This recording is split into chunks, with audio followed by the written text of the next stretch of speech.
Hey guys, I'm going to do my response video to Ron Haggerty's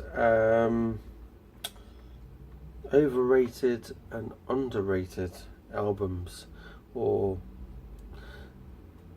in my eyes these are some of them are the artists as well that are overrated or underrated, but I will say that as I go along. Right, I'm going to get in some serious crap for what I say in this video, but you can understand I do like some of the stuff in the overrated stuff. Some of it I just keep because I might like just the odd song.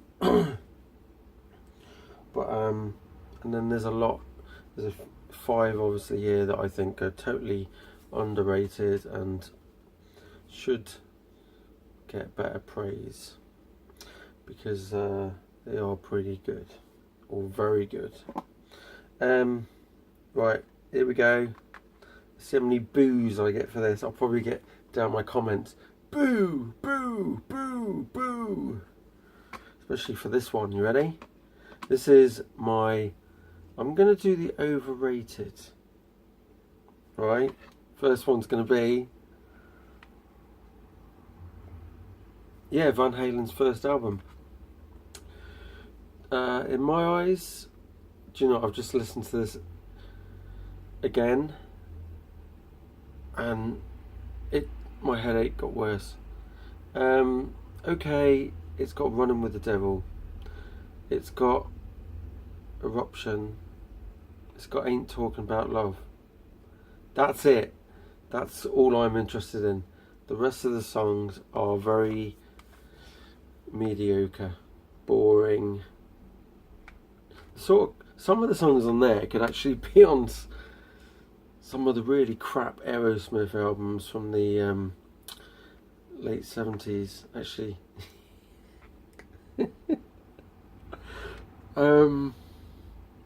Yeah. So yeah, this is, in my opinion, not what it's cracked up to be. Not at all. I'd prefer to listen to Sammy Hagar for sure, Van Halen. And I've got other Van Halen albums, but yeah, David Lee Roth really does get on my tits. So that's my first overrated album. We'll do my second. And I see this, a lot of people liking this in the VC.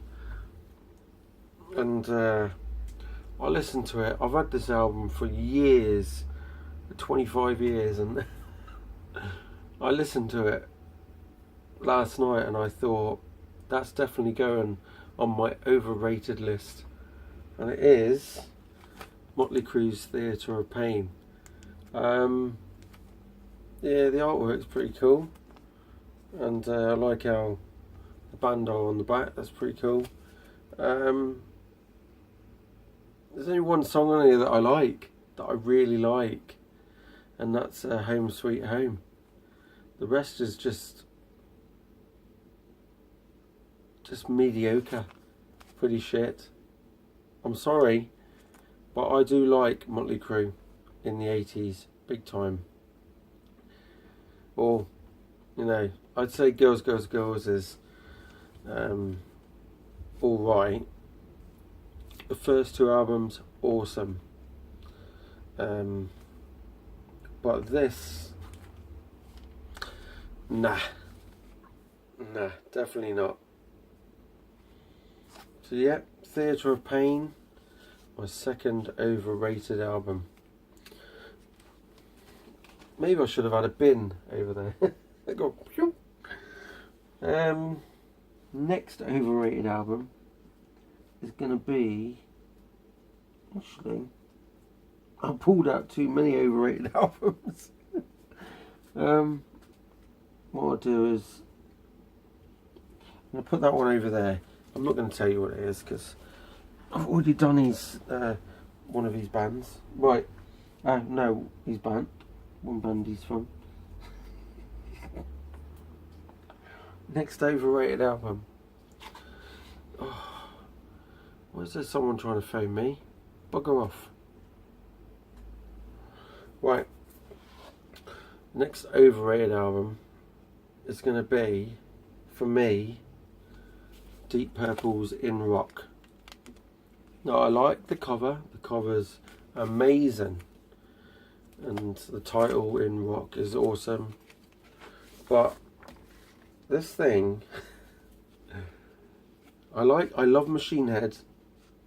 But this album, it's just, it's shit. I'm sorry, but it is shit. Speed King is...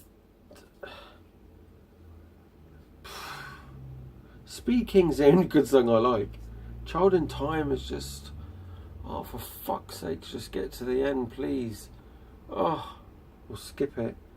Thank God for CDs we could just skip. Flight of the Rat, Living Wreck, Bloodsucker, Into the Fire. What a load of crap. I'm sorry, but I am so glad that David Coverdale came along and Glenn Hughes. Yeah, this... Oh, sorry. It is just overrated. I should have rated these out of 10. And do you know what, right? This would have had a 2. This would have had a 3. And the Van Halen one I would have given a 2 out of 10. Right, next one. See how many more people I can pee off. See how many subscribers I lose. Right, so we've done 1, 2 and 3. Right, 2 more. Right, who should we do next?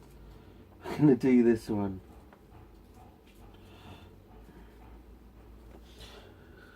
Right. Take this one. This one's going to be final. And it is Houses of the Holy by Led Zeppelin. Now this is overrated and I don't really like the cover. The cover's shit. And I don't know what the fuck was that all about. Right? Okie dokie. Okay, so I got a new copy of this as well, but here we go, look. I don't even think the track listing is on the cover. No, it's not. I hate that about Led Zeppelin. They never put the song titles on the back of the cover. Well, except from the first and second album. I can't even imagine. Yeah, volume 4, isn't it? Sorry, I'm rambling on. I got a bloody banging headache, and right. And I'm probably going to have even more headache when I see the comments below. Right, this here. Let's get it together. Right. Dire Maker. That's not great. Dancing Days, not great. No Quarter. The Ocean. The song remains the same. The Rain Song is okay-ish. Over the Hills and Far Away. That's the awesome song on here. The Crunge. Now, what a shit title that is. What the when they just put, I don't know. Yeah, I know what some of you are thinking, but I'm not saying that. But why? Why is this so hyped up? Okay, I know Volume 4 is hyped, but that has actually got 90. I actually love that album. That's my favourite album of theirs. and I would say that that's a good 9 out of 10, maybe 8.5. But this is only a 4 out of 10 for me. 3 or 4.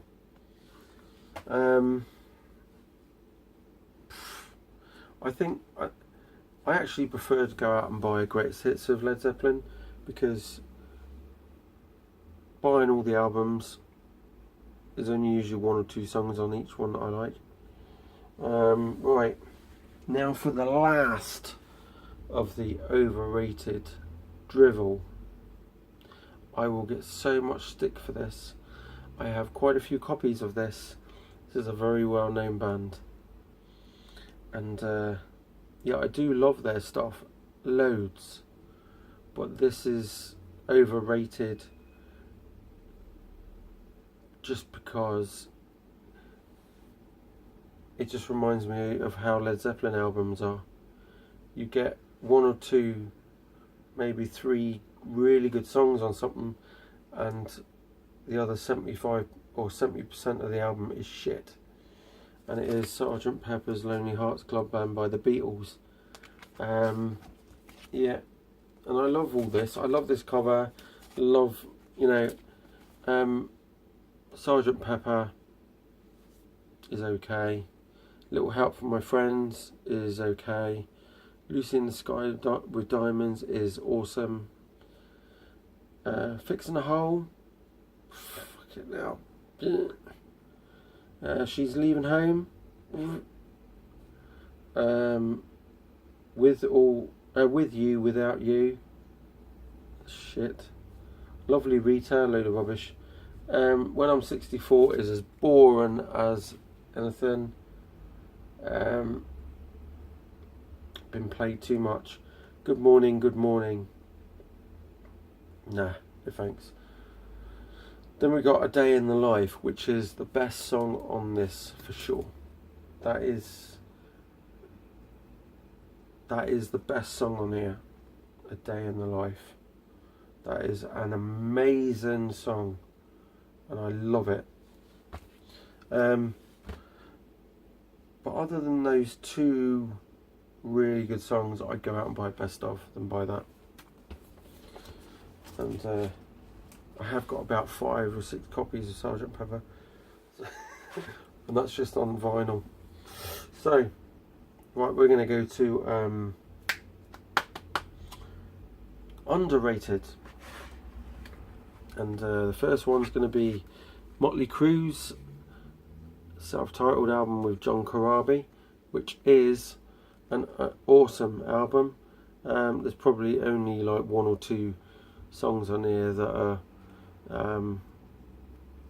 not awesome, but they are brilliant. And this thing always gets loads of slack.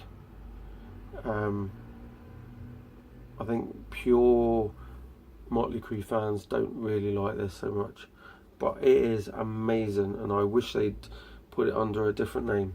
And I've said that in one of my last videos. And if you don't know who John Corabi is, check out the band Dead Daisies. He's the singer, and they're great as well. Right, the next one that sort of gets loads of slack, and I don't understand why, because this is far better than the last album with the original singer, and this is really, really good, and I do love it.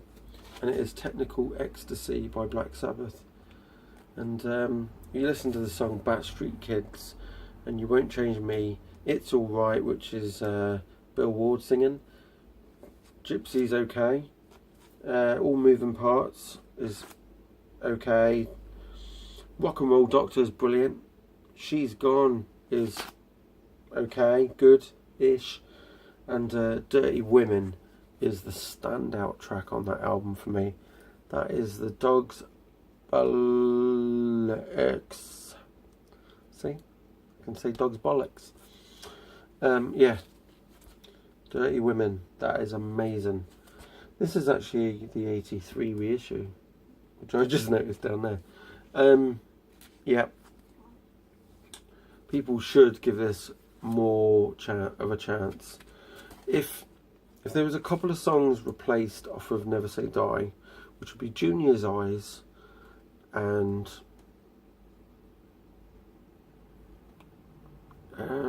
something else. Can't think of what it is. It's definitely not A Hard Road. That was a bit boring, very boring, and Never Say Die is bloody boring. But Junior's Eyes, and there's another song. I would love them to have been on this. This would make it an absolutely amazing. But this deserves more love. Right, next one. And I always come to this because this gets slack for being a album that the band should have changed the name, but I don't believe they should have, because this is one hell of an awesome album, just because it is slightly different to the original band, or quite a bit different actually. It's a bit more funky, and it is Come Taste the Band with David Coverdale, Ian Pace, Glenn Hughes, John Lord and Tommy Bolin, and yeah, awesome. I think Tommy Bolin, David Coverdale and Glenn Hughes would make a really good, well, this was an amazing group, but they fit together very well with their styles. So this was an amazing album, and I love it from the start to the finish. This is one of my perfect albums for me. I never skip any of the songs on this, and people should go out and listen to it. It is amazing, especially you keep on moving. That is awesome. And so Come Taste the Band needs more love, and that is far superior to any of the earlier Deep Purple in my eyes. Right, the next one, how many have I done? 2, 3. Oh, I better put one away, shouldn't I? Okey-dokey, I'm going to put that one. Right, next one. I don't see many people mentioning this album, and people have said they prefer Michael Schenker on guitars and in this band, and obviously he's not on this album, and people always say, oh, the early 80s albums weren't great or as good, but I actually think they were bloody awesome. And it is No Place to Run by UFO. Now, if you're into early 80s rock, you must listen to this. This is my actual first UFO album that I bought in the very, very early 90s. It came out in 1980, I think. Yeah. And this is killer all the way through. Alpha Centauri, if you listen to that intro, it's amazing. Letting Go, Mystery Train, This Fire Burns Tonight, Gone in the Night, Young Blood, No Place to Run, Take It or Leave It, Money Money and Any Day. That is an amazing track listing. Really good songs. Awesome band, and I love the artwork on there. That is that actually reminds me of watching the film The Warriors, when they're all standing around outside looking out for trouble and stuff like that, and you know, and ready to kick some ass. So yeah. My next one, the last one of my underrated, is going to be Magnum on A Storyteller's Night. If you're UK, this is a UK band. If you know this band and you're from the UK, you'll know that this was their biggest album ever, and it is worthy of that. It's got amazing artwork on the front. They have awesome artwork on their albums, but this, again, I can listen to all of this album all the way through without skipping. It is an amazing album, and this band need more. It needs more attention, to be quite honest, because they are an awesome band, and they're still going today. They've been going since the late 70s, so you know, they took a bit of a time off and started up another band, which was called, oh god, what was it now? No, it escapes me. I can't remember what they were called now. But yeah, this is worthy of listen. If you listen to the song On a Storyteller's Night and Hellfire Jerusalem, that is an awesome song. Absolutely awesome. And they are awesome all the way through. So yeah, check that out. Amazing. And yeah, that's my 5 underrated and overrated albums. And yeah, I've done that one. This one I was trying to do as underrated, because that's awesome as well, but I could only do 5, so that was my backup. So cheers for watching, and keep watching. Hopefully, after I've slugged off your favourite band, it's my opinion, so see you later.